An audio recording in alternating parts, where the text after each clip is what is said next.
창세기 39장 말씀입니다.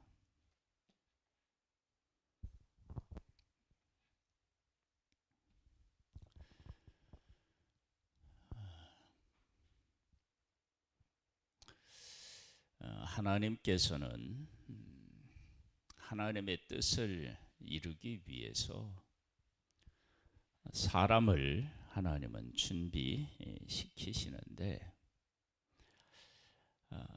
그 사람을 그 사람 되게 하나님께서는 준비시키십니다. 요셉의 생애에서 우리가 이렇게 발견하는 특징 중에 하나는 형들에게는 미움을 받는데 아버지에게는 사랑을 받아요. 미움과 사랑이 공존하는 그런 삶을 살아갑니다. 그때 요셉은 아버지의 사랑을 선택해요. 근데 그것이 쉽지가 않아요. 어려워요. 왜냐하면 형들이 자기를 더욱 미워하기 때문에 그렇습니다. 하나님의 사랑을 받는데 그 사랑이 형들로부터 미움을 받을 때 하나님의 쪽을 선택합니다. 그렇게 집에서 훈련된 준비된 요셉이 이제 팔려가서 어쩌면 본게임이라고 할 수 있는 곳에서 승리하게 됩니다. 그러니까 요셉이라고 하는 사람이 애굽으로 내려가는 일에 그 준비된 사람이었다면 하나님은 준비해야 할 사람을 또 준비시키는 일을 하시는 것을 보게 됩니다. 한번 말씀을 보겠습니다. 요셉이 이끌려 애굽에 내려가매 바로의 신하 친위대장 애굽 사람 보디발이 그를 그리로 데려간 이스마엘 사람의 손에서 요셉을 사니라.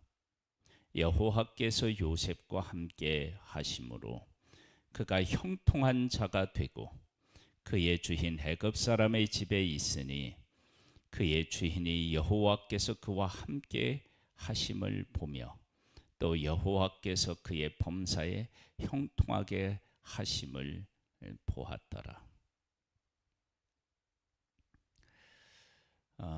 팔려갔어요. 형들은 팔았는데 하나님은 함께 하셨다는 것입니다. 그리고 그 함께 하신 하나님께서 함께하고 계시다는 사실을 사람들에게 분명히 보여주셨습니다. 이러한 일들을 보면서 어디의 삶을 우리가 한 번 더 생각하게 되냐면 아버지와 함께 있었을 때의 그 삶을 다시 한번 생각하게 됩니다. 요셉이 하나님이 함께 하시고 요셉의 삶에 그리고 그가 하는 일이 형통했다, 잘 됐다. 여기서 잘 됐다는 것은 그가 하는 일마다 하나님께서 복을 주셨다라고 하는 것인데 그러한 일이 이때만 있었던 것이 아니라 집에 있었을 때도 분명히 이러한 현상들이 일어났을 거예요. 그리고 요셉이 이러한 일들을 통해서 또 힘을 얻는 거예요. 요셉의 그 삶을 들여다보면 감옥에 이제 가서 꿈을 해석하고 그럴 때 자기가 고통 중에 있다는 것을 분명히 이야기해요. 이런 일 안 했다. 그 다음에 요셉이 나중에 결혼해서 므낫세와 에브라임을 낳는데 그때도 마찬가지입니다. 하나님의 나를 이 고통을 잊게 하셨다. 그러니까 요셉은 고통을 분명히 느낀다고요. 못 느끼는 사람이 아니고 느끼는데, 고통만 느끼는 것이 아니라 요셉의 그 눈에는 하나님이 함께 하시는 것을 본다는 거예요. 그걸 어떻게 확인할 수 있느냐? 요셉이 못 보는데 주변의 사람이 볼 수가 없는 거예요. 요셉이 그것을 보고 그 가운데 거하고 주변에 있는 사람들도 그것을 보는 것입니다. 이러한 일들을 통해서 요셉은 사람은, 형들은 나를 팔았지만 하나님은 나와 함께 계시는구나. 그것을 이제 확인하죠. 믿음이라고 하는 것은 하나님이 함께 하시는 것을 보는 것입니다. 계속 볼까요? 4절입니다. 요셉이 그의 주인에게 은혜를 입어 섬기매, 하나님의 은혜를 입어 섬기고요. 또 주인이 그를 또 좋게 보는 은혜를 입는 것입니다. 그가 요셉을 가정 총무로 삼고 자기의 소유를 다 그의 손에 위탁하니, 그가 요셉에게 자기의 집과 그의 모든 소유물을 주관하게 한 때부터 여호와께서 요셉을 위하여 그 애굽 사람의 집에 복을 내리심으로 여호와의 복이 그의 집과 밭에 있는 모든 소유물에 미친지라. 요셉이 가정 총무가 아니라 그냥 팔려온 종으로서 섬길 때에도 복이 있었는데, 그가 총무로 세워지니까 더욱더 그가 하는 모든 이제 그 하는 일이 다르잖아요. 그러니까 전반적인 일을 보니까, 그 모든 일을 맡기니까 보디발의 집이 전체가 복이 되는 거예요. 인간적으로 생각하면 하루아침에 노예가 되어서 신분적으로 또 하는 일도 그렇게 힘들고 어려울 텐데, 그는 하나님이 함께 하신다는 것을 느끼고 보고, 또 다른 사람도 그것을 보고 느낄 수 있게 살아가는 것입니다. 7절 보겠습니다.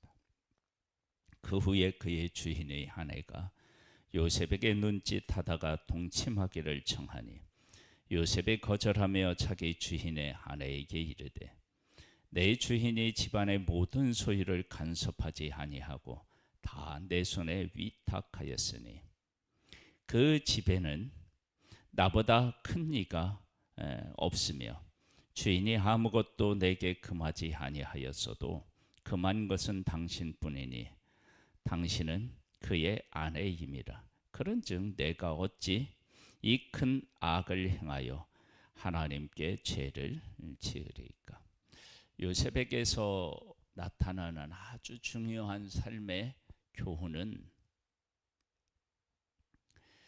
자기에게 맡겨져서 할 수 있는 일과 할 수 없는 일에 대한 구분이 명확했다라고 하는 것을 알 수 있습니다. 나중에 이제 요셉이 애굽의 총리가 되었을 때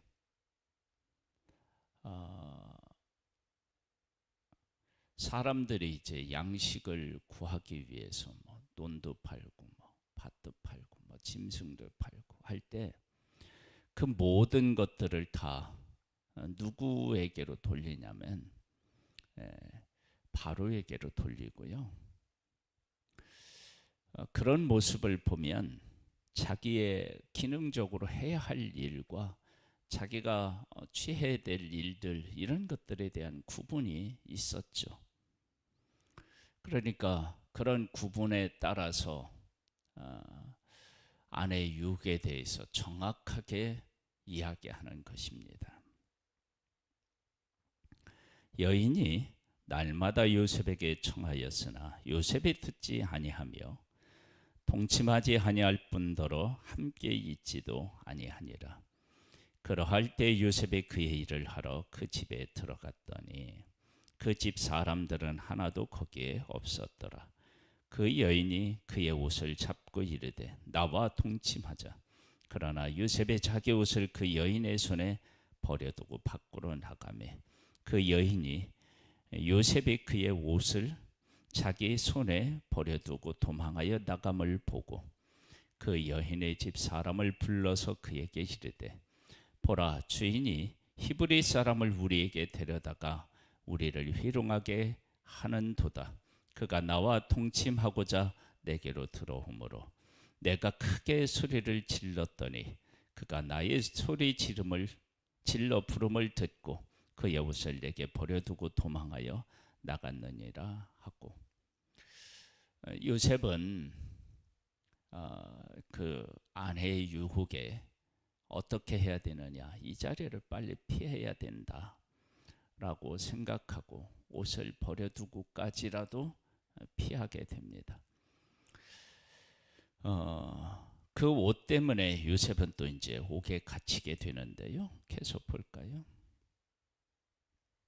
그의 옷을 곁에 두고 자기 주인이 집으로 돌아오기를 기다려 이 말로 그에게 말하여 이르되 당신이 우리에게 데려온 히브리 종이 나를 희롱하려고 내게로 들어왔으므로 내가 소리질러 불렀더니 그가 그의 옷을 내게 버려두고 밖으로 도망하여 나갔나이다. 그의 주인이 자기 아내가 자기에게 이르기를 당신의 종이 내게 이같이 행하였다 하는 말을 듣고 심히 노한지라. 이에 요셉의 주인이 그를 잡아 옥에 가두니 그 옥은 왕의 제수를 가두는 곳이었더라. 요셉의 옥에 갇혔으나 보디발이 노했을 때 왜 노했을까? 쉽게 생각하면 요셉이 아내를 그렇게 했기 때문이다 라고 생각할 수도 있지만 사실은 여러 각도로 그 노한 것을 해석이 가능합니다. 하나는 요셉이 그렇게 아내가 말한 대로 그렇게 했을 것이라고 생각하면 노할 수 있고요. 또 하나는 요셉은 안 했는데 아내가 그렇게 누명을 씌웠다. 그렇게 해도 그게 노할 일이 됩니다.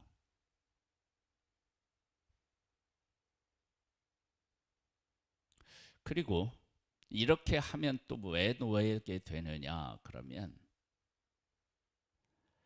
이를 통해서 복을 받고, 그리고 이가 신실한 종인데 이런 사람을 어디서 얻을 수 없는데, 그런데 그를 놓칠 수밖에 없다는 것을 안 거죠. 왜냐하면 그냥 놔둘 수는 없기 때문에.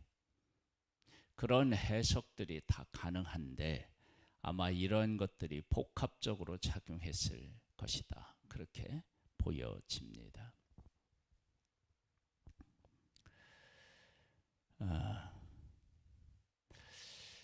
20절입니다.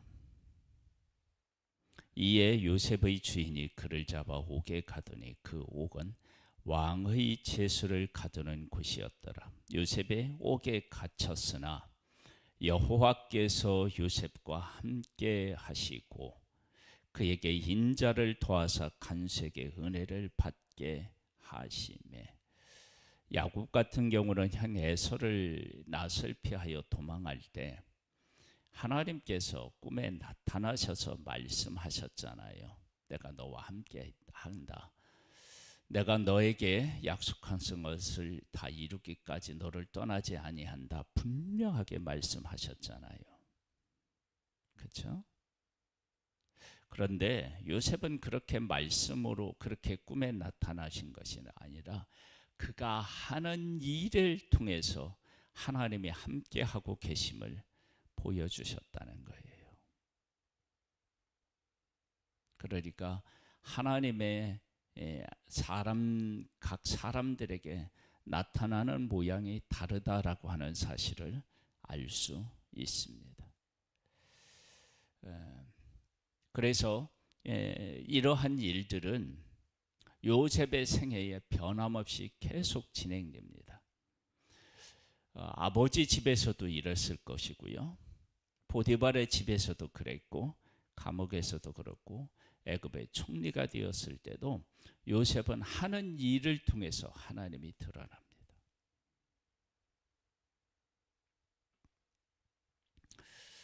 우리의 삶에도요, 우리가 하는 일을 통해서 하나님이 드러나는 은혜를 입어야 될 줄 믿습니다.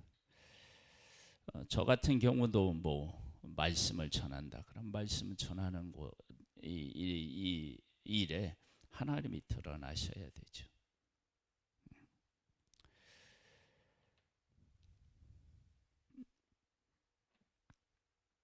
21절입니다. 여호와께서 요셉과 함께 하시고 그에게 인자를 도와서 간수장의 그 은혜를 받게 하심에 간수장의 옥중 제수를 다 요셉의 손에 맡김으로 그 제반 사물을 요셉이 처리하고 간수장은 그의 손에 맡긴 것을 무엇이든지 살펴보지 아니하였으니 이는 여호와께서 요셉과 함께 하심이라.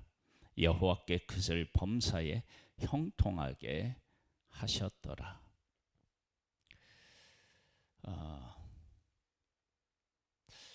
형통하게 되는데 결론은 종이 되고 제수가 된다. 근데 제수가 되었는데도 사람이 인정하고 형통하다. 더 귀히 여기는 것, 더 소중히 여기는 것, 그것이 무엇이냐에 따라서 인생이 달라집니다.